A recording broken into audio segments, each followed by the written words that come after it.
Hello, good morning student. ધોરણ 10 વિષય સામાજિક વિજ્ઞાન, ચેપ્ટર 4 ભારતનો સાહિત્યિક વારસો. વિદ્યાર્થી મિત્રો, અગાઉના લેક્ચરમાં આપણે સાહિત્યિક વારસો એટલે શું એની વાત કરી અને એની અંદર આપણા વેદો, જે મુખ્યત્વે 4 વેદો છે, બરાબર. વેદ છે એ આપણો સૌથી પ્રાચીનતમ ગ્રંથ છે. સામવેદ, યજુર્વેદ, અથર્વવેદ, આ બધા વેદો વિશેની વાત કરી અને આ વેદોની અંદર શું છે એની પણ વાત કરીએ. બરાબર. સૌથી મોટો વેદ છે એ ઋગ્વેદ છે અને સૌથી પ્રાચીન વેદ પણ ઋગ્વેદ છે. સામવેદની અંદર સંગીત કળા છે, સંગીત વિષયનો આખો એ વેદ છે, એની વાત થઈ. યજુર્વેદ છે યજ્ઞને લઈને છે અને અથર્વવેદની અંદર કર્મકાંડો અને સંસ્કારોથી ભરેલો એક ગ્રંથ છે. એ બધી ડિટેલ આપણે જોઈ. આ સિવાય ઉપનિષદની પણ વાત કરી. આજે આપણે બ્રાહ્મણ ગ્રંથો એની વાત કરીશું.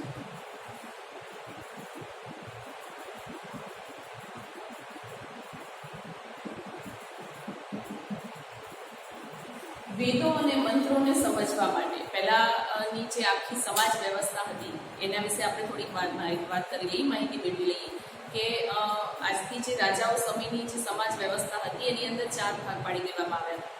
કે ક્ષત્રિય જે સમાજની રક્ષા કરતો, પ્રજાની રક્ષા કરતા, બ્રાહ્મણ જે આવા કર્મકાંડો છે, ધાર્મિક જે કંઈ પણ વિધિઓ છે એ બધું કરાવતા, અને વણિક છે એ વેપાર કરવાનું કામ કરતા, અને શૂદ્ર એ સાફ સફાઈનું કે ટૂંકમાં એ ટાઈપનું કામ કરતા, સેવાનું કામ કરતા. બરાબર. તો આખા સમાજને આવા 4 ભાગોની અંદર અલગ અલગ વહેંચી દેવામાં આવે એ આપણે સૌ જાણીએ છીએ. તો અહીંયા આગળ બ્રાહ્મણ ગ્રંથો એવું પર્ટિક્યુલર નામ આપવામાં આવ્યું છે. બ્રાહ્મણ ગ્રંથો એટલા માટે કે એ સમયમાં બ્રાહ્મણોનું કામ ના ભાગે આ કામ આવે કે ઉપનિષદો છે, આપણા જે ગ્રંથો છે, વેદો છે, આ બધાને લોકોને સમજાવવા કે આપણા ધર્મના સંસ્કારો શું છે, ગ્રંથો શું છે.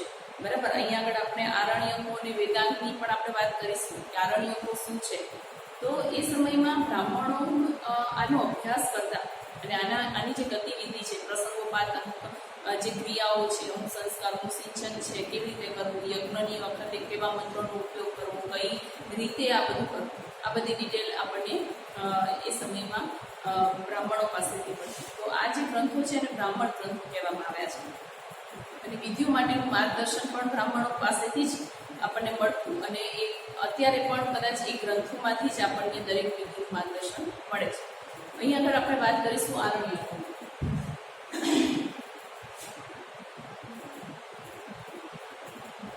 આરણ્યનો સમય શું? આરણ્યનો મતલબ શું થાય? વન. બરાબર. આરણ્યનો મતલબ થાય વન. એટલે એ સમયની અંદર આર્યો તેમના આ બધા જે ગ્રંથો છે એ આર્યો રચિત છે. આર્યો એ ભારતની સૌથી જૂનામાં જૂની પ્રજાતિ કહી શકાય. બરાબર. તો આર્યો એ સમયમાં પોતે ચાહે રાજપાટમાં હોય કે વટેવર બીજા કોઈ પણ કાર્યની અંદર સંકળાયેલા હોય, પરંતુ પોતાના જીવનનો જે અંતિમ ક્ષણ આવે છે, છેલ્લા વર્ષો આવે છે, ત્યારે એ બધું છોડી અને જંગલમાં જતા રહેતા, અને પોતે આખા જીવનમાં જે કંઈ પણ અનુભવ્યું છે અને જંગલમાં ગયા પછી ધ્યાન કરતા, ચિંતન કરતા, અને પછી પોતાને જે કંઈ પણ અનુભવ થાય છે, પોતાને જે કંઈ પણ જ્ઞાન પ્રાપ્ત થાય છે, એ જ્ઞાનનું એક ગ્રંથ લખતા, અને એટલે કે એક સાહિત્ય લખતા, જેને આપણે આરણ્યકો એ તરીકે ઓળખીએ છીએ. આરણ્યનો મતલબ થાય વન, અને આરણ્યકો એટલે કે વનમાં બેસીને જે લખાયું હોય સાહિત્ય એ.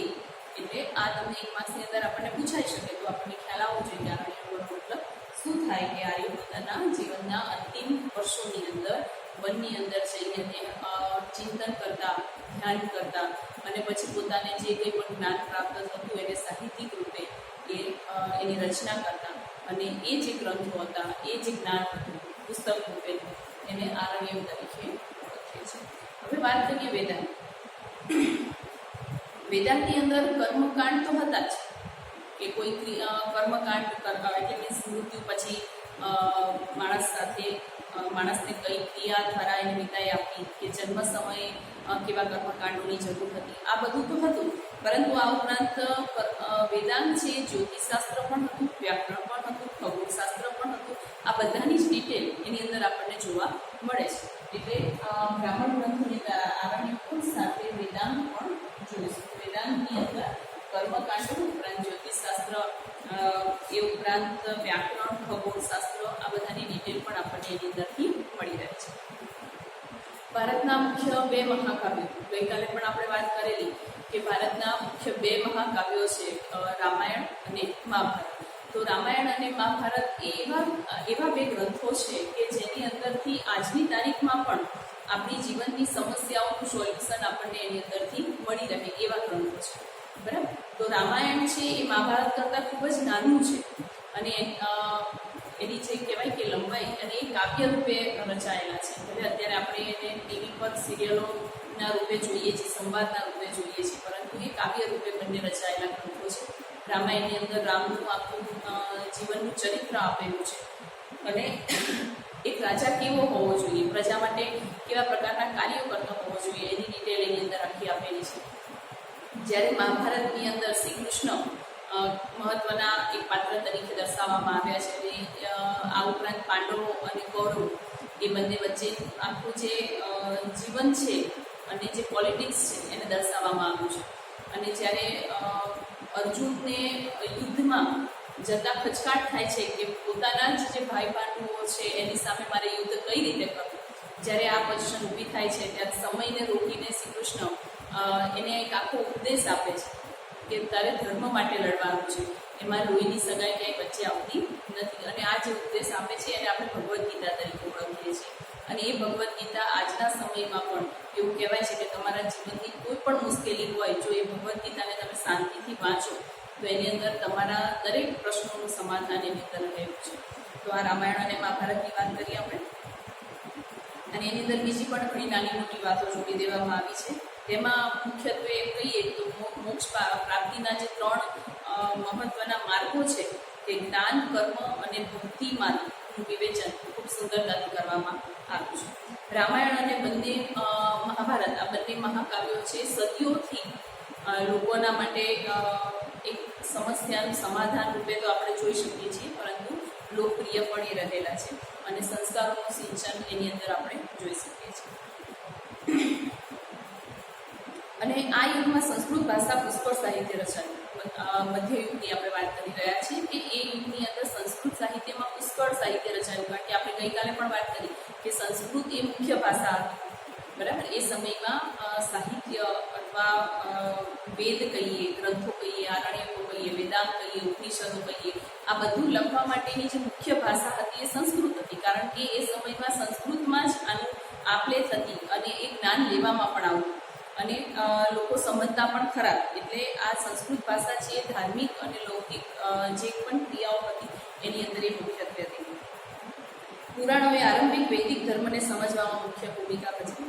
સમયગાળા દરમિયાન અનેક શાસ્ત્રો અને સ્મૃતિ ગ્રંથો પણ લખાયા, જેમ કે કૌટિલ્યનું અર્થશાસ્ત્ર. એ બહુ કહેવાય કે લોકપ્રિય તો છે જ, પરંતુ એ બહુ જ્ઞાનસભર એક માહિતી પણ છે. અર્થશાસ્ત્ર કૌટિલ્યનું આજે આટલા વર્ષો પછી એક વહીવટી વિજ્ઞાન કૃતિ તરીકે આપણે એને ઓળખી શકીએ. અને વિવિધ કક્ષાના ગણિતને લગતા પણ ઘણા બધા ગ્રંથો લખાયા અને શાસ્ત્રો પણ લખાયા. સ્મૃતિ ગ્રંથોમાં ધર્મ દ્વારા અનુમોદિત કર્તવ્યો, રિવાજો અને નિયમો આ બધું જ અંદર ડિટેલ આપી છે કે એક સારા નાગરિક તરીકે કે કોઈ પણ રિલેશનમાં એક સારા વ્યક્તિ તરીકે તમારે તમારી છબી કઈ રીતે ઉપસાવી, આ દરેક ડિટેલ આની અંદર આપેલી છે.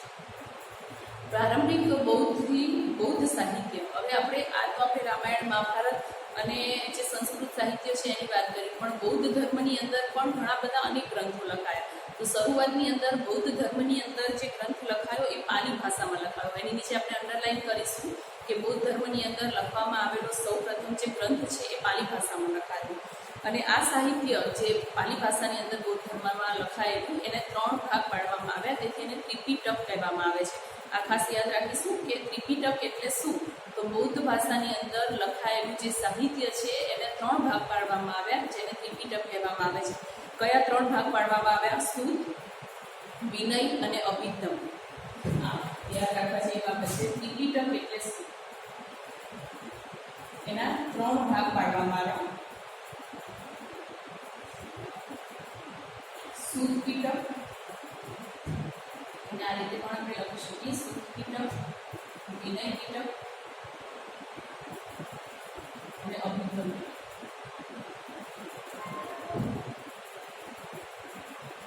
આ ત્રણ ભાગ પાડવામાં આવે. શું ત્રિપિટક એટલે બૌદ્ધ ધર્મનું સાહિત્ય. બરાબર, બૌદ્ધ ધર્મના સાહિત્યના ત્રણ ભાગ પાડવામાં આવ્યા એટલા માટે એને ત્રિપિટક કહેવામાં આવે છે. કયા કયા ભાગ પાડવામાં આવે તો શું પીટક, વિનય પીટક ને અભિધમ પીટક એવા ત્રણ ભાગ પાડવામાં આવ્યા.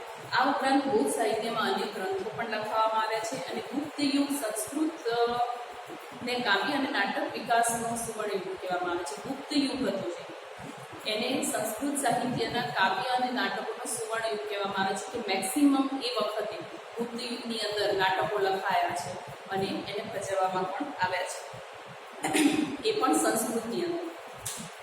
તો આ સમયમાં કયા કયા મહાન એવા લેખકો થઈ ગયા કે જેમને સંસ્કૃતની અંદર નાટકો લખ્યા? તો સૌથી પ્રથમ જ્યારે સંસ્કૃત નાટકની વાત આવે એટલે આપણને સૌ પહેલું નામ યાદ આવે કાલિદાસ.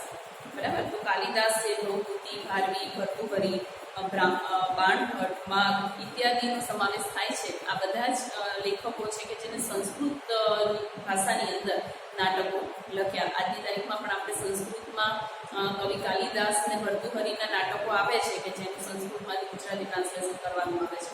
બરાબર, તો આ તમામ ભારતભરના વિખ્યાત જે કહેવાય લેખકો છે, જેમાં કાલિદાસ એ તો વિશ્વ પ્રસિદ્ધ કવિ કહેવાય.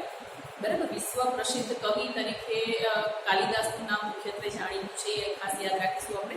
અને એમને કયા કાવ્યો લખ્યા, નાટકો લખ્યા તો કુમાર સંભવ, રઘુવંશમ, દેવદૂત, ઋતુસંહાર, અભિજ્ઞાન શાકુંતલમ. અભિજ્ઞાન શાકુંતલમની તો સ્ટોરી પણ આપણને ખબર છે, આપણે એ ભણવામાં આવે છે. આ બધા કાલિદાસના મહત્વના ગ્રંથો હતા. બાણભટ્ટ લિખિત હર્ષચરિત, સમ્રાટ હર્ષવર્ધનનું જીવન ચરિત્ર છે. એની નીચે અંડરલાઈન કરીશું, બાણભટ્ટ લિખિત જે હર્ષચરિત છે એ સમ્રાટ હર્ષવર્ધનનું જીવન ચરિત્ર છે. બરાબર, એ યાદ રાખીશું. અને બાણે કાદંબરીની પણ રચના કરેલી છે. બરાબર, હર્ષચરિત્રની સાથે સાથે કાદંબરીની પણ રચના કરી છે. આ સમયમાં અન્ય પ્રસિદ્ધ ગ્રંથો પણ ભવભૂતિનું ઉત્તર રામચરિત, ભારવીનું કિરાતાચૂન્યમ, વિશાખા દત્તનું મુદ્રા રાક્ષસ, શુદ્રકનું મુચ્છકટિકમ, દંડીનું 10 કુમાર ચરિત. આ બધા મુખ્યત્વે સાહિત્ય કહી શકાય કે જે સંસ્કૃત ભાષામાં લખાયેલા અને એ સમયના બધા મહાન કવિઓ, લેખકો કે જેમના દ્વારા આની રચના કરવામાં આવી, જેની અંદર હાસ્ય પ્રસંગો પણ હોય છે, તત્વજ્ઞાનના પ્રસંગો પણ હોય છે, રૂપકો હોય છે, પ્રણય હોય છે અને રાજકીય ઘટના. આ બધાનો સમન્વય આ તમને નાટકો અને આ બધી રચનાઓની અંદર આપણે જોઈ શકીએ છીએ.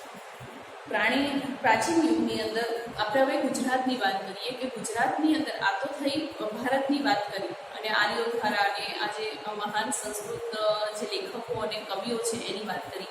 તો આ જ સમયની અંદર જે ગુપ્ત યુગની ઇક્વલ સમયની અંદર ગુજરાતની અંદર એવા કયા મહાન કવિઓ અને કવિયત્રીઓ થઈ ગઈ એની વાત કરીએ આપણે કે ગુજરાતી ભાષામાં પણ અનેક પ્રકારનું ખેડાણ આપણને જોવા મળે છે, જેમાં નરસિંહ મહેતા છે, મીરાબાઈ છે, દયારામ, અખો, પ્રેમાનંદ, પ્રીતમ, ગંગા સતી જેવા અનેક સાહિત્યને અનુલક્ષીને કવિતાઓ લખનાર કે નાટકો લખનાર આપણું કવિ લેખકો આપણે જોઈ શકીએ છીએ, જેની અંદર પદો, ગીતો, ગરબા, છંદ, આખ્યાનો આ બધું રચ્યું છે અને જે આજની તારીખમાં પણ આપણે એને ખૂબ જ ચાવથી આપણે એને વાંચીએ છીએ અને ગાઈએ છીએ. જે ગરબીઓ છે, જે ગરબાઓ છે એની વાત કરીએ છીએ. આ જે કંઈ પણ છે, ગરબીઓ, છપ્પા છે, સાહિત્ય છે, આ બધું આપણા વારસાને સમૃદ્ધ બનાવવાનું કાર્ય કરે છે. બરાબર, લોકગીતો છે, આ બધું આપણા વારસાને સમૃદ્ધ બનાવે છે. એ પછી વાત કરીએ તો નર્મદ, નવલરામ, કિશોરલાલ, મસરૂવાલા, પન્નાલાલ પટેલ, આ બધા બહુ લેટેસ્ટ કહેવાય કે આ જે પ્રાચીન નરસિંહ મહેતાની વાત કરીએ એ પ્રાચીન બધા કવિઓ છે, લેખકો છે. તો અત્યારના લેટેસ્ટની વાત કરીએ તો પન્નાલાલ પટેલ છે, નવલરામ છે, મસરૂવાલા છે, ઉમાશંકર જોશી, મહિપતરામ, પૂર્ણરામ નીલકંઠ, ગોવર્ધનરામ ત્રિપાઠી જેવા ઘણા બધા એવા લેખકો છે કે જેમણે ગુજરાતને એક સાહિત્ય રૂપે સમૃદ્ધ બનાવવાનો પ્રયત્ન કર્યો અને જેનો એ સાહિત્યનો આજે આપણને ગર્વ છે. બીજી વાત કરીએ તમિલ, તેલુગુ, કન્નડ અને મલયાલમ 4 દ્રવિડ ભાષાઓ હતી. દ્રવિડ ભાષાઓની વાત કરીએ તો 4 મહત્વની 4 ભાષા દ્રવિડ ભાષા તમિલ, તેલુગુ, કન્નડ અને મલયાલમ. તમિલ, તેલુગુ, કન્નડ અને મલયાલમ આ 4 દ્રવિડ મુખ્ય ભાષાઓ હતી. અને આ સમયમાં વિકાસ થયેલો, જેમાં તમિલ છે એ સૌથી જૂની પ્રાચીન ભાષા તરીકે આપણે એને ઓળખીએ છીએ. બરાબર, આની નીચે અંડરલાઈન કરીશું આપણે કે તમિલ ભાષા છે સૌથી જૂની છે. દ્રવિડોની મુખ્ય 4 ભાષા કઈ? આ રીતનો પ્રશ્ન ટૂંકમાં પૂછાઈ શકે કે દ્રવિડોની મુખ્ય 4 ભાષા કઈ અને એની અંદર સૌથી જૂની ભાષા કઈ? તો દ્રવિડોની મુખ્ય 4 ભાષા તમિલ, તેલુગુ, કન્નડ અને મલયાલમ, અને એમાં સૌથી જૂની ભાષા તો તમિલ છે. અને અને કેટલી જૂની છે? તો ઈસવીસન પ્રારંભ જેટલી જૂની છે, એટલે કે ઈસવીસનની જ્યારથી શરૂઆત થઈ હશે, બરાબર, આપણે ગણવાની શરૂઆત કરી છે એટલી જૂની એ ભાષા ગણાય છે. અને ભારતના પ્રચલિત પરંપરા અનુસાર 3 સંગમોનું આયોજન થયું, જેમાં અનેક સંતો, કવિઓ પોતાની રચના તૈયાર કરી. અને સંગમ સાહિત્યના અનેક વિષયો છે, જેમાં રાજનીતિ, બરાબર, એ દરેક એક સાહિત્ય તમે કોઈ પણ લો તો એની અંદર ઘણા બધા રસો તમને જોવા મળે, ઘણા બધા રસથી ભરપૂર હોય, જેમાં પ્રણય પણ જોવા મળે, પ્રેમ પ્રસંગો પણ જોવા મળે, યુદ્ધ પણ જોવા મળે, રાજનીતિ પણ જોવા મળે. આ બધા જ પ્રકારના રસોનું એની અંદર સમન્વય હોય છે. સાહિત્યનો પ્રસિદ્ધ ગ્રંથ એતુ થોકઈ, બરાબર, એની અંદર 8 કાવ્યોનું સંકલન છે. એની નીચે અંડરલાઈન કરીશું આપણે. અને તોલકાપિયમ જે વ્યાકરણ ગ્રંથ છે, બરાબર, આ ખરા ખોટાની અંદર પૂછાઈ શકે. તોલકાપિયમ એ કયો ગ્રંથ છે? વ્યાકરણ ગ્રંથ છે. અને એતુ થોકઈ એ 8 કાવ્યોનું સંકલન છે. અને પથ્થુ પાતુ એ 10 ગીતો એની અંદર આવેલા છે. આ પૈકીના એક કવિ તિરુવલપુરે વિખ્યાત ગ્રંથ કુરલની રચના કરી. અને શિલપત્તિકારમ અને મણિ મેખલાઈ પ્રારંભિક તમિલ સાહિત્યના વિખ્યાત ગ્રંથો છે. બરાબર, તો આ વસ્તુ અહીંયા આગળ આપણે જોઈ કે ગુજરાતની અંદર, પછી નીચે સાઉથમાં કયા કયા મુખ્ય એવા કવિને લેખકો થઈ ગયા. પછી ગુપ્ત યુગની અંદર જે સંસ્કૃત સાહિત્યમાં જેને રચના કરી, કવિ કાલિદાસ ને એવા બધા કવિ લેખકો કયા થઈ ગયા. પછી અરણ્ય એટલે શું અને વેદાંત એટલે શું, આટલી વાત આપણે અહીંયા કરી. હવે આગળ આપણે મધ્યકાલીન સાહિત્યની વાત કરીશું. કે મધ્યકાલીન જે આપણે ગુપ્ત યુગની વાત કરી, આ બધા જે ગ્રંથોની બધાની વાત કરીએ, ગુપ્તકાલીન સમયની વાત છે. હવે આપણે વાત કરીએ મધ્યકાલીન સમયની અંદર કેવા કેવા લેખકો, કવિઓ થઈ ગયા.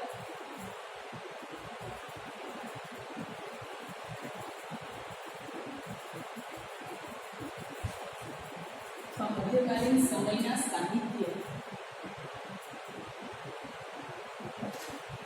મધ્યકાલીન સમયના સાહિત્ય કયા કયા છે? આની અંદર આપણે ખાલી કૃતિ અને કર્તાનું નામ જ આપણે જોવાનું છે, બીજું કશું ખાસ એની અંદર સમજાવવાનું આવતું નથી.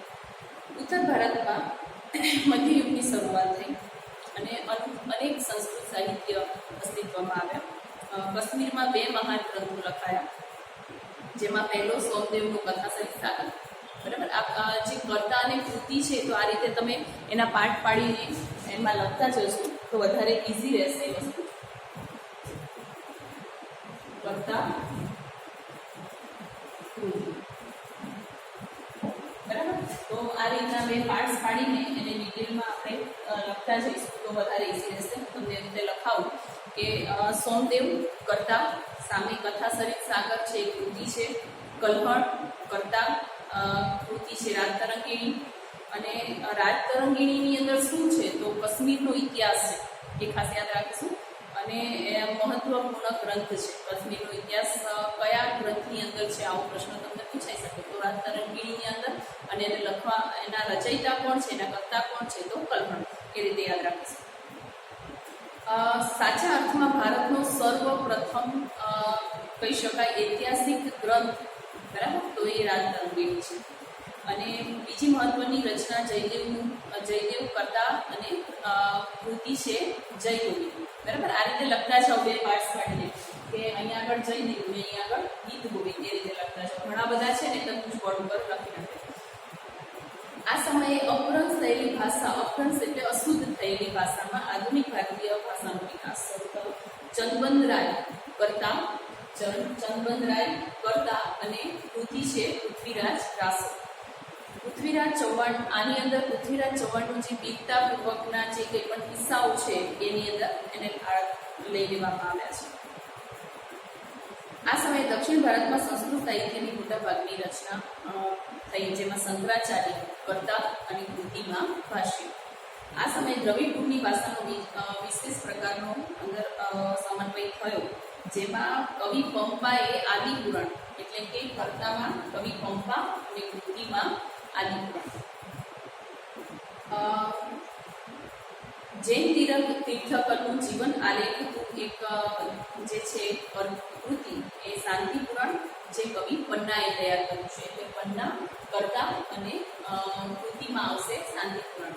બરાબર, આની અંદર કશું સમજાવવાનું આવતું નથી, ખાલી કર્તા અને કૃતિ છે એટલા માટે વાંચી લઈશું. બરાબર.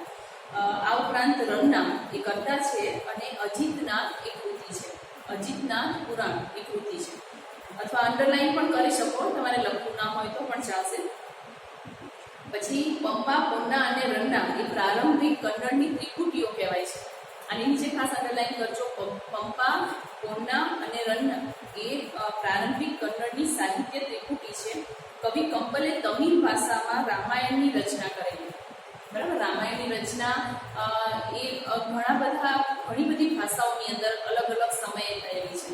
બરાબર, તો તમિલ ભાષાની અંદર રામાયણની રચના કરનાર કોણ? આવો પ્રશ્ન પૂછાય તો કર્તા છે કંપલ અને કૃતિ છે રામાયણ. હવે બીજો પેરેગ્રાફની અંદર જોઈએ, એની અંદર પણ આ જ રીતે કર્તા અને કૃતિનો સમન્વય થયેલો જોવા મળે છે આપણને. હિન્દી પછી જે વાત છે તો હિન્દી સાહિત્યની વાત આપણે અહીં આગળ કરીશું કે વ્રજ અને ખડી બોલી નો વિનિમય જોવા મળે છે. વ્રજ અને ખડી બોલી એક કહેવાય કે આપણે જેમ તળપદી ભાષા કહીએ, ગુજરાતી ભાષાની વાત કરીએ તો ગુજરાતી ભાષાની અંદર પણ ઘણી બધી એવી અલગ અલગ પ્રકાર આપણને જોવા મળે છે. ગુજરાતી ભાષા એક જ પ્રકારની નથી હોતી. બરાબર, એની અંદર ઘણા બધા પ્રકાર આપણને જોવા મળે છે. જેમ કે કચ્છની ભાષા છે, સૌરાષ્ટ્રની ભાષા છે, ગઈકાલે જ આપણે આ વાત કરી કે ખેડા જિલ્લાની ભાષા છે, મહેસાણી ભાષા છે, સુરતી ભાષા છે. તો દરેક ભાષા એકબીજાથી અલગ અલગ પડે છે. તો એવી રીતે હિન્દી ભાષાની અંદર પણ એવા ઘણા પ્રકાર આપણે જોઈ શકીએ. એની અંદર વ્રજ અને ખડી બોલી, તો આ બંનેનું મિશ્રણ થઈને એ સમયમાં સાહિત્ય રચાયા છે એવું માનવામાં આવે છે. આ બંને ભાષાઓમાં અનેક ભક્તિ ગીતો રચાયા છે હિન્દીની અંદર, અને હિન્દી અને ગુજરાતી ભાષા બંનેને ભેગી કરો એટલે રાજસ્થાની ભાષા થાય.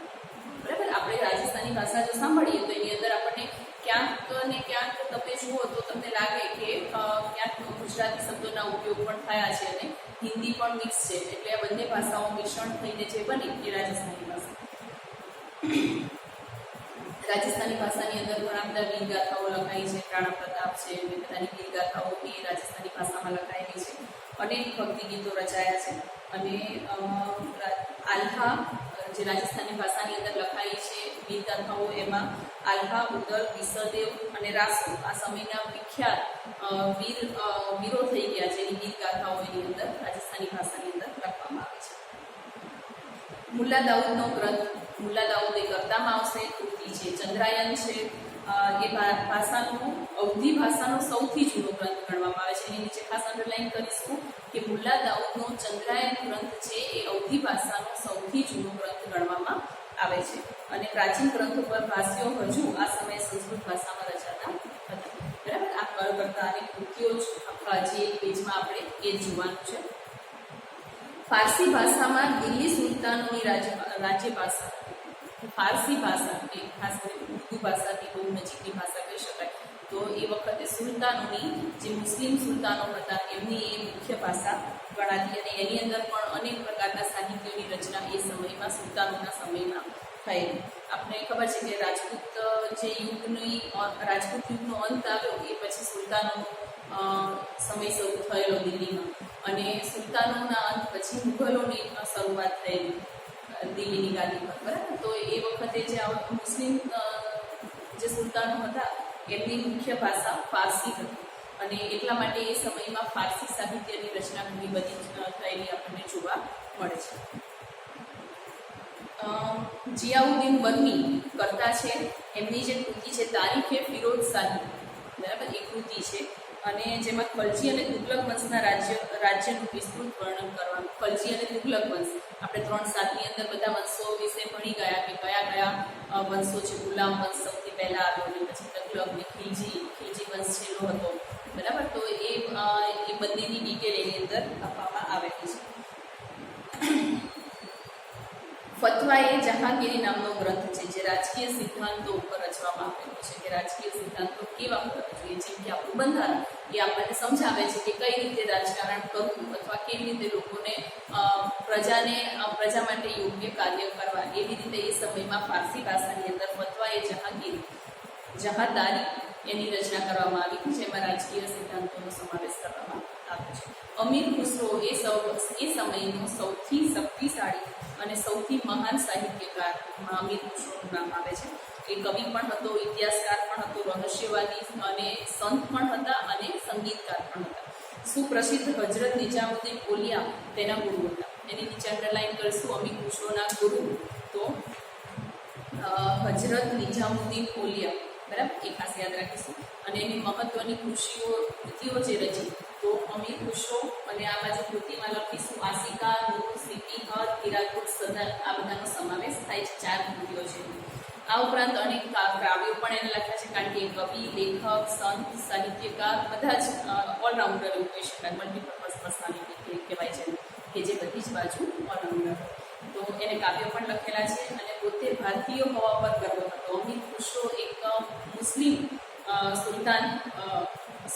મુસ્લિમ વ્યક્તિ હોવા છતાં પણ એને ભારતીય હોવા પર ગર્વ હતો, અને ભારતને પૃથ્વી પરનું સ્વર્ગ એ ગણાવ્યું. પોતાના પુસ્તકમાં ભારતનું વાતાવરણ, એની સુંદરતા, એનું જે કુદરતી કહેવાય કે એક અમૂલ્ય ભેટ જે ભારતને મળેલી છે કુદરત રૂપે, એના જ્ઞાન વિજ્ઞાનના એને પુષ્કળ વખાણ કરેલા છે. અને એ દ્રઢપણે માનતો કે હિન્દુ ધર્મનું સારત્વ અનેક રીતે ઇસ્લામ સાથે મળતું આવે છે. આ અમીર ખુસરોના શબ્દ છે, બરાબર. તો અમીર ખુસરો વિશે 5-7 વાક્ય લખવાના આવે, તો આ બધી ડિટેલ યાદ રાખવી પડે. એને કઈ 4 કૃતિઓ રચી, એના નામ, પછી કાવ્યની અંદર એને ભારતના જે સૌંદર્ય છે, ભારતનું જે જ્ઞાન વિજ્ઞાન છે, ભારતના જે ધાર્મિક રીતિ રિવાજો છે, એના પુષ્કળ વખાણ કર્યા છે. અને એ બહુ દ્રઢપણે માનતું કે જે હિન્દુ ધર્મ છે એનું જે સારત્વ છે, એટલે કે જે સારી બાબતો છે, એ ઇસ્લામ સાથે ઘણી બધી મળતી આવે છે. તે દિલ્હીની આજુબાજુ બોલવામાં આવતી ભાષાને હિન્દવી તરીકે ઓળખતા, અને માતૃભાષા પણ ગણાવે છે. પોતાની માતૃભાષા પણ એને ગણાવી છે. આ ભાષામાં તેણે અનેક કવિતાઓ રચી છે. અમીર ખુસરોની વાત થાય છે. અને હિન્દી પાસે ભેગી કરીને દ્વિભાષી ચોપાઈ અને દુહાઓ પણ રચ્યા છે. એટલે કે હિન્દી અને ફારસી બંને મિક્સ હોય. જેમ આપણે ગઝલની અંદર ઉર્દુ અને હિન્દીનો સમન્વય જોવા મળે છે, એવી રીતે હિન્દી અને ફારસી ભાષાનો સમન્વય આ ચોપાઈઓ અને દુહાની અંદર જોવા મળે છે. અને એમને જે શરૂ કરેલી જે પરંપરાઓ છે, હજી પણ આજની તારીખમાં પણ આપણે સદીઓ સુધી જોઈ રહ્યા છે. પ્રાદેશિક ભાષા અને તેના સાહિત્યના પ્રાદેશિકોએ વેગ આપ્યો. પ્રાદેશિક ભાષા એટલે કે જે તે રાજ્યની, જે તે પ્રદેશની લોકલ ભાષા, એવું આપણે કહી શકીએ. એ લોકોની ભાષામાં ઉપદેશ આપ્યો, જેમાં આપણે કબીરના દોહા આપણે ખૂબ જાણીતા છે, બરાબર. કબીરને આપણે સૌ ઓળખીએ છીએ. આપણા સિલેબસની અંદર પણ કબીરના દોહા છે એ આવે છે મુખ્યત્વે. તો કબીર એક સંત હતા અને કવિ પણ હતા, જેને આપણે સંત કવિ એવી રીતે ઓળખી શકીએ. અને એ વખતે ભોજપુરી અને અવધી ભાષાનો ખાસ કરીને ઉપયોગ કરવામાં આવતો, અને મુખ્ય બોલી હતી ભોજપુરી અને અવધી. તો કબીર જેવા જે સંત હતા એમને સધુકડી એટલે કે સાધુઓની ભાષા, બરાબર, કે જે પ્રોપર કોઈ ભાષા ના હોય, સાધુઓની જે ભાષા હોય, એટલે કે સધુકડી ભાષાની અંદર એ દોહાઓ અને અમુક કાવ્યની રચનાઓ એમને કરેલી. મલિક મોહમ્મદ જાયસી કરતા છે. મલિક મોહમ્મદ જાયસી એમને અવધી ભાષાની અંદર પદ્માવત લખેલું. અને આ ઉપરાંત તુલસીદાસનું પ્રથમ, આપણને ખબર છે આ તો ફેમસ છે, તુલસીદાસનું રામચરિતમાનસ. હિન્દી ઉપરાંત બીજી ભાષામાં સાહિત્ય રચાયું, અને બંગાળના સુલતાનોના આશ્રય રહીને પૃથ્વીવાસી બંગાળમાં રામાયણ અને પ્રસિદ્ધ કવિ ચંડીદાસે સેંકડો ગીતો લખ્યા, બરાબર. અને બીજી વાત કરીએ કે જૈનુઅલબિદીન જે કાશ્મીરમાં મહાભારત અને રાજતરંગિણી જેવા જે સંસ્કૃત ગ્રંથો હતા એનું ફારસીમાં અનુવાદ કરેલું. આની નીચે અંડરલાઈન કરીશું કે જૈનુઅલબિદીન આશ્રયે કાશ્મીરની અંદર મહાભારત અને જે રાત તરંગીણી જે ગ્રંથો છે જે મુખ્યત્વે સંસ્કૃત ભાષામાં લખાયેલા છે, તો આ સંસ્કૃત ભાષાનો અમને ફારસીમાં અનુવાદ કરેલો. હવે કોઈ ગ્રંથનું જ્યારે અનુવાદ કરવામાં આવે તો આપણે સમજી શકીએ કે કેટલો ઇમ્પોર્ટન્સ ને કેટલો મહત્વનો ગ્રંથ હોય તો એને આખા ગ્રંથને એ પોતાની ભાષામાં કોઈ અનુવાદ કરે, ટ્રાન્સલેટ કરે, કે જેથી પોતાના જે લોકો છે અથવા ફારસી ભાષા જાણતા જે લોકો છે એનું મહત્વ સમજી શકે, એની જે સારત્વ છે એને મેળવી શકે અને એનો ઉપયોગ યોગ્ય રસ્તે કરી શકે. તો આપણે આ સમજી શકીએ છીએ. વિજયનગરના સમ્રાટોમાં શાસનકાળમાં સંસ્કૃત વિકાસ ચાલુ રહ્યો હતો. આમ છતાં યુગ તેલુગુ સાહિત્યનો વિકાસ એ સમયમાં વિજયનગરના જે રાજાઓ હતા એ સમયે સંસ્કૃત ભાષા મુખ્યત્વે હતી, છતાં પણ તેલુગુ ભાષાનો સાહિત્યનો વિકાસ એ સમયમાં વધારે જોવા મળે છે. અને વિજયનગરના જે મહાન સમ્રાટ હતા કૃષ્ણદેવરાય, જે આપણે 7મા ધોરણમાં એના વિશે અભ્યાસ કરી ગયા છીએ, તો એમને આમુક્તમાલ્યદા ગ્રંથની રચના કરી. તો કૃષ્ણદેવરાય આમુક્તમાલ્યદા શબ્દ થોડા ઓડ છે એટલે આપણને બોલવામાં થોડી તકલીફ પડે, લખવામાં બી તકલીફ પડે, બરાબર. તો પણ યોગ્ય રીતે એને જોઈને પછી લખો. એટલે કૃષ્ણદેવરાયે આમુક્તમાલ્યદા નામના ગ્રંથની રચના કરી. મુગલ શાસન દરમિયાન વાસ્તુકલા અને અન્ય કલાઓ સાથે સાહિત્યનો પણ વિકાસ થયો. બરાબર. વાસ્તુકલા મુગલ શાસન દરમિયાન આપણને ખબર છે કે ભારતની અંદર કેટલા બધા સ્થાપત્યોની રચના થઈ, બરાબર. જે અત્યારે આપણે મુગલ સામ્રાજ્યના સ્થાપત્ય તરીકે આપણે તાજમહેલ જોઈએ છીએ, કુતુબ મિનાર જોઈએ છીએ, બરાબર, લાલ કિલ્લો જોઈએ છીએ, તો આ બધા મુગલ સામ્રાજ્યના સ્થાપત્યો કહી શકાય. તો સૌથી વધુ સ્થાપત્યનો વિકાસ અથવા સ્થાપત્યની સ્થાપના છે મુગલ સામ્રાજ્યમાં થઈ, અકબર દ્વારા અને બીજા શાહજહાં છે અને ઘણા બધા રાજાઓ છે, બાબર છે, બરાબર, હુમાયુ છે. તો આ બધા ઘણા બધા રાજાઓ હતા કે જેમને એ સમયમાં સ્થાપત્યની રચના કરી, પણ સાથે સાથે એ સમયમાં સાહિત્ય ક્ષેત્રે પણ ખૂબ જ વિકાસ થયેલો આપણને જોવા મળે છે. પ્રથમ મુઘલ બાબર તુર્કી ભાષામાં તુજુકે બાબરી નામની આત્મકથા લખી. તુજુકે બાબરી એ બાબરે લખેલી આત્મકથા છે, પોતાના જીવન વિશેની આખી અંદર કથા છે. ફારસી ભાષામાં બાબરનામા નામની ભાષાંતર કરવામાં એને આવ્યું છે. પછી એ જ વસ્તુને ફારસી ભાષામાં બાબરનામા તરીકે ઓળખાયું છે. અને હુમાયુની જે બહેન હતી ગુલબદન બેગમ, એને હુમાયુનામા લખ્યું છે. જહાંગીરે તુજુકે જહાંગીર નામની પોતાની આત્મકથા લખી છે. અને આ હુમાયુની બહેન ગુલબદને હુમાયુનામા લખ્યું છે. આ પ્રશ્ન ક્યાંક ઓબ્જેક્ટિવમાં પૂછે કે હુમાયુનામા કોણે લખ્યું છે. નીચે ઓપ્શનમાં હુમાયુ હોય તો આપણને એવું થાય કે હુમાયુ ઓપ્શન છે તો હુમાયુનામા એને લખ્યું, પણ હુમાયુની જે બહેન હતી, બરાબર, એને હુમાયુની બહેન ગુલબદન બેગમ એમને હુમાયુનામા લખેલું. ઔરંગઝેબ પણ સિદ્ધ હસ્તલેખક હતો અને મુગલ સમ્રાટ બહાદુર શાહ જફર પણ એક ઉર્દુ કવિ હતા. આ બધા મુગલ રાજાઓ છે. તુલસીદાસ અને સુરદાસ, બરાબર, આ બંને નામથી આપણે પરિચિત છીએ. તો એ યુગના હિન્દી ભાષાના મહાન કવિઓ અને સાહિત્યકારોમાં એમની ગણના આપણે કરી શકીએ. કવિ દેવદાસ પ્રેમ અને વીરના વિષય પર સાહિત્ય રચ્યું છે. રહીમના દોહરા, બરાબર, એ પણ આપણે જાણીતા છે, આપણા અભ્યાસક્રમની અંદર આપણે જોઈ શકીએ છીએ. આ સમયમાં આ જે સમય હતો મધ્યકાલીન યુગ, એની અંદર ફારસી ભાષાનો પણ એટલો વિકાસ જોવા મળે છે. અબુલ ફઝલે આઈને અકબરી, અબુલ ફઝલ આ કર્તામાં લખીશું અબુલ ફઝલ અને કૃતિમાં આવશે આઈને અકબરી, અને અકબરનામા પણ લખ્યું એને. અને આઈને અકબરીમાં શું છે આ પ્રશ્ન ક્યાંક પૂછાય કે આઈને અકબરી, તો આપણને જનરલી એવું થાય કે આઈને અકબરી એટલે કે અકબરની આત્મકથા હશે, પણ એ સમયમાં આઈને અકબરી એટલે કે અકબરના સમયમાં ભારતના જે રીત રિવાજો છે, શિષ્ટાચારો છે, ધર્મ છે, દર્શન છે, લોકોની રહેણી કહેણી છે, આર્થિક જીવન છે, રાજકીય નીતિ છે, આ બધાનો આઈને અકબરીની અંદર સમાવેશ કરવામાં આવ્યો છે. આ ખાસ યાદ રાખીશું, આની નીચે અંડરલાઈન કરીશું કે આઈને અકબરીની અંદર શેનો સમાવેશ કરવામાં આવ્યો છે, તો ભારતના લોકોનું જે જીવન છે એને એની અંદર સમાવી લેવામાં આવ્યું છે. ઐતિહાસિક કૃતિ તરીકે આ ગ્રંથ ઘણો જ મૂલ્યવાન ગણી શકાય. અબુલ ફઝલનો ભાઈ ફેજી ફારસી ભાષાનો એક મહાન કવિ છે અને તેણે સંસ્કૃત ગ્રંથોનું ફારસીમાં અનુવાદ કરેલું છે.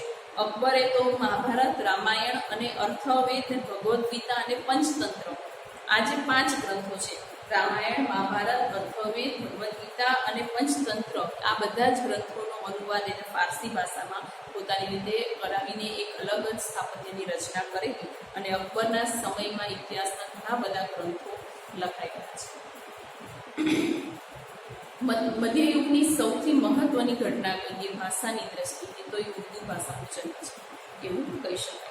બરાબર, એ મધ્યયુગની સૌથી મહત્વની ઘટના કે એ સમયમાં ઉર્દુ ભાષાનો જન્મ થયો. આ નવી ભાષાએ સાહિત્યની દ્રષ્ટિએ સૌથી સમૃદ્ધ ગણી શકાય, કારણ કે આ સમયની અંદર ઉર્દુ ભાષા તો આજની તારીખમાં પણ ગઝલોની અંદર, કાવ્યોની અંદર, લેખોની અંદર આપણને જોવા મળે છે. બરાબર, એ ભાષાની કંઈક મીઠાશ જ ઓર છે ઉર્દુ ભાષા છે. તો અન્ય ભાષામાં વલી, મિરદર્દ, મિતરકી, મીર નઝીર, અકબરાબાદી, અસદુલ્લા ખાન, ગાલિબ, બરાબર, ગાલિબ નામથી આપણે સૌ પરિચિત છીએ કે એમને એવા ગાલિબ છે, મહાન કવિ, ગઝલકાર જેને કહેવાય કે જેને ઘણી બધી ગઝલો લખી છે અને આપણી આગળ આપણા સમક્ષ મૂકી છે. તો 18મી સદીમાં ઉર્દુ ગ્રંથનો પણ વિકાસ થયો અને સંસ્કૃતના મોટાભાગના ઐતિહાસિક ગ્રંથોનું ઉર્દુમાં ભાષાંતર થવા લાગ્યું અને તદુપરાંત ઉર્દુમાં અનેક મૌલિક ગ્રંથો પણ તૈયાર થયા. મોહમ્મદ હુસૈન આઝાદનો દરબારે અકબરી, મોહમ્મદ હુસૈન આઝાદ કરતા દરબારે અકબરી કૃતિ, આવા 2 પાર્ટ્સ પાડીની અંદર લખી શકો છો. બરાબર, તો આ વસ્તુ આજે આપણે આટલે જ રાખીએ અને આજે આપણે જે કંઈ પણ અભ્યાસ કર્યો એમાં બ્રાહ્મણ ગ્રંથોથી માંડીને મધ્યકાલીન સાહિત્યની અંદર જે પણ સાહિત્યની રચના થઈ, જે કવિઓ અસ્તિત્વમાં આવ્યા, જે સાધુઓ કે જેના દોહરા, કબીરના સાધુની ભાષાની અંદર આપણે દોહરાની એની વાત કરી. બરાબર, અને મધ્યયુગની અંદર જે મુઘલ સામ્રાજ્ય વખત સ્થાપત્યની સાથે સાથે સાહિત્યનો પણ એટલો વિકાસ થયો, એ બધી જ ડિટેલ આપણે મેળવી. બરાબર, આજે અહીં આગળ આટલું જ રાખીએ અને નેક્સ્ટ લેક્ચરની અંદર ભારતની પ્રાચીન વિદ્યાપીઠો એના વિશે અભ્યાસ કરીશું. પ્રાચીન વિદ્યાપીઠોમાં નાલંદા, વારાણસી, વલ્લભી આ 3 વિદ્યાપીઠો વિશે આપણે અભ્યાસ કરીશું. આજે અહીં આગળ આટલે જ વિરામ લઈએ છીએ. Thank you.